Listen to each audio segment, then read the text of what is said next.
This is the Blackstone Real House of Horrors. This is the case of Erica Murray and Raymond Rivera.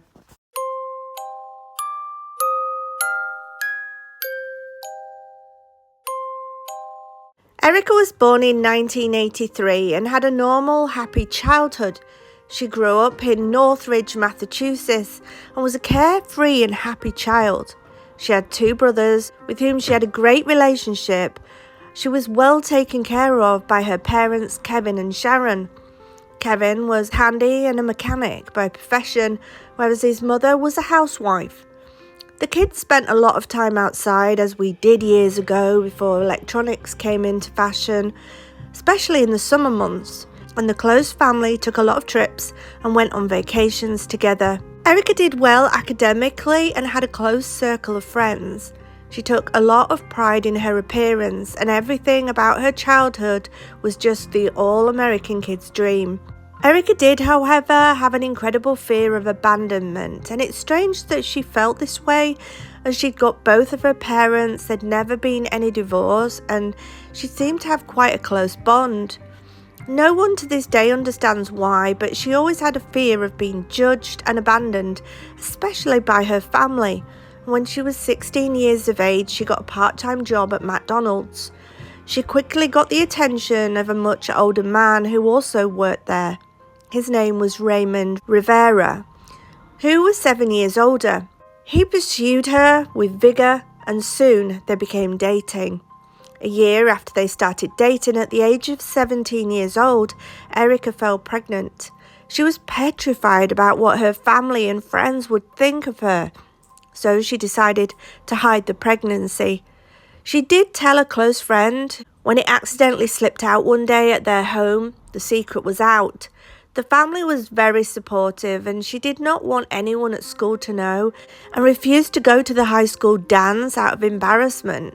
She did attend her graduation and shortly afterwards gave birth. Her parents even offered for Raymond to move in with them so they could be a little family. Her parents offered so much assistance and help to Erica and Raymond, and I have to wonder if the age difference was a concern for her parents. But for 2 years, the little family with baby Kayla lived a relatively domestic life at home with Erica and her parents. The one condition was that Erica's mother Sharon and her father Kevin were concerned about her getting pregnant again. The house was small, and they'd already allowed her and her baby and her partner to live there, but they'd said while she lived there to not get pregnant again, and the couple were always broke.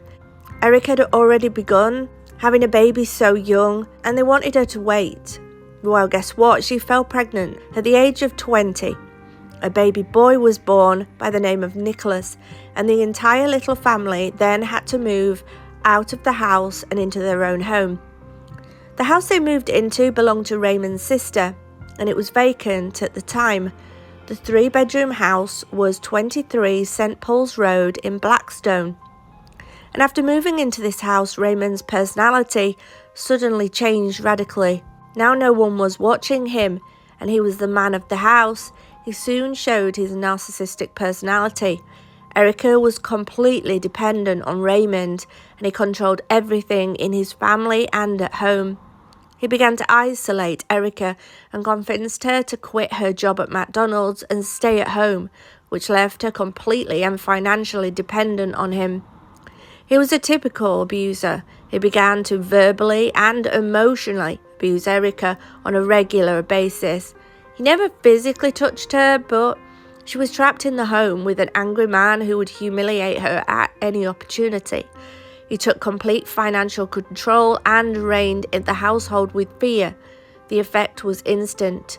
She went from fashionable teenager to someone who hardly took a shower and never wore makeup. Her fear of abandonment had turned into an almost depressed zombie, and Raymond knew if he wanted her to do anything, he should just threaten to leave her. He made one thing very clear: he did not want any more children. They could not afford it, and he would leave her if she did. Ironically, the two continued to have unprotected intercourse without any contraceptives, and we don't need a lecture on the birds and bees to know what would happen if they carried on. Erica knew Raymond's terms, but she also did not want to have the child aborted or adopted. Of all the wacky options in the world to deal with this problem, she decided to have the baby, keep it and raise it in secret in the same house she shared with Raymond. But she wasn't exactly raising them. She was so isolated and wore mostly baggy clothes, and eventually she convinced herself that she could just maybe get away with it. So she carried a baby to full term, and Raymond never knew she was pregnant. She gave birth to the baby in the bathroom alone. No medical attention was sought for her. Now, it's easy to hide an inanimate object like a phone or TV remote, but hiding a living, crying baby is no easy task. Babies need constant care, diapers changing, constant bottles being made, clothes being changed, love, care, and attention. But these babies did not get that. You don't need to be a parent to know this, but Erica convinced she could pull it off. She placed the baby in an upstairs bedroom, a room that was usually used for storage, and so begins the neglect of the first of the children born in secrecy. Raymond did not notice the baby, and after a couple of weeks, Erica thought that this was a perfect plan. When there was a noise from the child, Erica would tell her children and Raymond that she was just babysitting for a friend. Despite his complete control of the house and its occupants, there were rooms that no one went into. And Raymond claims after this event that he never suspected he had any other children. This phase continued until Erica fell pregnant again, because that's what happens when you continue to have unprotected sex. She was still wrapped in delusion and fear of abandonment, so she did what she did before. She had another baby. She hid it for 9 months and gave birth alone in the bathroom. 2 babies now remained in that room until they were discovered 3 years later, and circumstances were harrowing to say the least. These babies were basically thrown the odd bit of food. They were not cuddled or loved. They were not spoken to, and their diapers were never changed. In fact, they never wore diapers. They were not potty trained. They were hardly fed, and there was no stimulation or affection. To the outside world, it appeared that Erica led a normal life and was a normal mother to 2 children that she already had with Raymond that everybody knew about. She might not have been able to have a real social life, but on Facebook, photos painted a picture of an average household with average kids and parents. In 2010, when Kayla was 13 and Nicholas was 10 years of age, they featured a lot in her social media posts. Many photographs featured them family enjoying park picnics and meals at restaurants. Her secret children, though, remained upstairs in the room that they'd gone into the day that they were born and had never come out. Raymond was working for Staples at the time, but had begun growing and selling weed on the side, and he was using his basement for this. He was still being abusive to his wife, and one of Raymond's rules was no one was ever allowed to visit the house.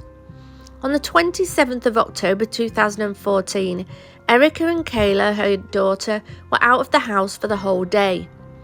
She went to her neighbour, Betsy Brown, and asked her to keep an eye on her son Nicholas. The 13-year-old boy was friends with her son Pete, so Betsy did not mind. Nicholas and Pete were playing outside when Betsy decided to go to the shop, and while there, she had received a phone call that would change the lives of everyone involved in this story. When she picked up the call, her son frantically was shouting down the phone, "We can't get the babies to stop crying." This was all he shouted repeatedly, which confused Betsy. What babies? She rushed home to find that the boys were at Nicholas's house, so Erica and Raymond's house, and indeed there were babies that were crying. When she arrived at the house, she found 2 boys, deeply distressed. She burst through the front door, and the first thing that hit her was the smell of human excrement, decay and rot. Now, I'm not talking about a dirty diaper kind of smell. It was a wall of stench that hit her right between the eyes. The house was full of trash. Not a little bit of trash, I mean heaps. and mounds of discarded food containers and other rubbish. I'm not describing the mess of an overflowing bin or trash can, as you'd say in the United States, but it was almost as if a landfill truck had literally dumped a load of its contents in the room. Bugs, flies and maggots feasted on rotten food, and human and animal waste was attracting even more insects.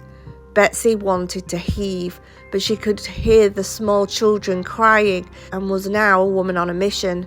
She made her way up the stairs, where she could hear 2 children from 2 separate rooms screaming. In the first room she opened, she found a 5-month-old baby lying on a mattress covered in bodily fluids, crying its head off. The variety of bodily fluids and waste had actually collected so much that the mattress had collapsed in the middle. In the second room, a similar scene had met her. Apart from the fact that she had found a 3-year-old little girl in this room, the girl looked as if she had been painted with her own waste. Her trauma was palpable. With a vacant stare in her eyes, she was rocking herself backwards and forwards. Both rooms had the same amount of trash the rest of the house held. To comfort the children, she covered them with blankets and placed a 911 call. She explained to the best of her abilities what she had discovered, and explained that she did not want to touch the children because they might be hurt, plus they were actually covered in feces. She continued to talk softly to the children until the police arrived, and both children needed immediate medical attention and were rushed to the hospital. As the police fought through the foggy stench, they were amazed about the heaps of human waste that lay among the debris. Dangerous objects were all over, and wires in wall sockets were exposed. Considering that there were 4 children in this house, it was extremely concerning. Raymond's weed operation which was in the basement, was also quickly discovered. One of the rooms was so filled with trash that they struggled to even open the door. In the room in which the 5-month-old child was found, police also discovered a dead dog that had been there for some time. A cat and a dog were also still alive in the property but in bad shape and rescued. After being gone for 8 hours, Erica returned. CPS quickly removed the remaining children, to which Erica had no reaction. All she asked for was for the police to be careful because she had a cat inside the house and wasn't used to going out, so to shut the door. At the police station, she calmly confirmed that all 4 children were hers and that Raymond was the father of all 4. She told the police that Raymond did not know about the babies, and she told them about his desire not to have any more children after the first 2. She was asked for the names of the 2 babies, but Erica never named them and referred to them as it. At the hospital, it was determined that both babies were suffering from malnutrition. They were extremely dirty, sensitive to light, and had not been potty trained. Their skins were blistered and maggots were found in their hair and ears. Neither child knew how to interact like a regular baby. They were terrified of people, and the 5-month-old had delayed movements, as well as the back of his head being flat because he had never been picked up. The 3-year-old could not walk, and he was unable to do the basic things like drinking from a cup. Neither had been bathed, and neither child knew how to communicate. Neither, fortunately, had any life-threatening injuries, but nonetheless were in very bad condition. If anyone in the house asked about the sounds, Erica would say she was just babysitting for this woman named Michelle Ridgway, whom she completely fabricated. She'd even made a Facebook page with a fake profile picture, which was just Erica wearing a wig and glasses, this fake woman that she was apparently babysitting for. Raymond did indeed know nothing, despite his controlling ways. He did not know that he had an extra 2 children. He denied being the father, but a DNA test did confirm he was. He hardly ever went anywhere in the house except the basement, and the shock turned him into a crying heap. Erica, on the other hand, seemed unaffected. She was bailed out and continued posting on social media. People began digging into her posts and found she often posted her outrage about parents who were not good parents. On the 10th of September 2014, Police returned to the home. Conditions were so bad that hazmat suits were worn inside the house. Police discovered 2 boxes with 2 blood-soaked covers. Both contained skeletal remains of babies with a full head of hair and another skeleton of a dead dog. In Nicholas's closet there was another baby corpse, but this one still had its umbilical cord and was naked. The baby was found in a backpack, and tests would later reveal that all 3 of these babies were born alive, and the oldest had survived till the age of 1 month old. Erica and Raymond were arrested. Erica was charged with murder of 2 babies and the concealment and death of the 3rd baby, injuries to a child, 2 counts of wickedness, endangerment of a child, 2 counts of animal cruelty, and Raymond was charged with animal cruelty, causing substantial danger to a child, 2 counts of assault and battery on a child, animal cruelty and weed growing.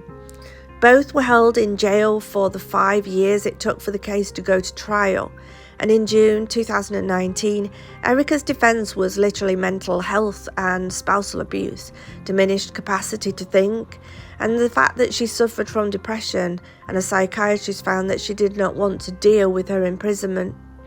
The prosecutors shut that defence down. She was smart enough to create a Facebook social media profile. She was, however, not found guilty of the murders of her 2 little infants, but was found guilty of all of the other charges. Raymond was found guilty of all of his charges. He received 4.5 years but was released the time he had served. Erica was sentenced to 6 to 8 years, considering she served 5 years already, safe to assume that she's probably already been released. Erica and Raymond's house was demolished because the state of the dwelling was not deemed to be fit for humans to live in. The 2 older children were sent to live with their grandparents. By all accounts, they're doing very well. It's easy to forget that these 2 children also lived in the squalor that the couple called home. The 2 younger children were absorbed into foster care after they were released from hospital. The 3-year-old had learned to walk after only 2 weeks in foster care, and her improvement has been dramatic. Not much is known about the baby, but whatever her conditions are, it could not possibly be as bad as what her birth parents had her in. DV and substance abuse did play a role in this case, but neither were excuses for what the children had to endure. Perhaps we've become too accustomed to not interfering in other people's lives.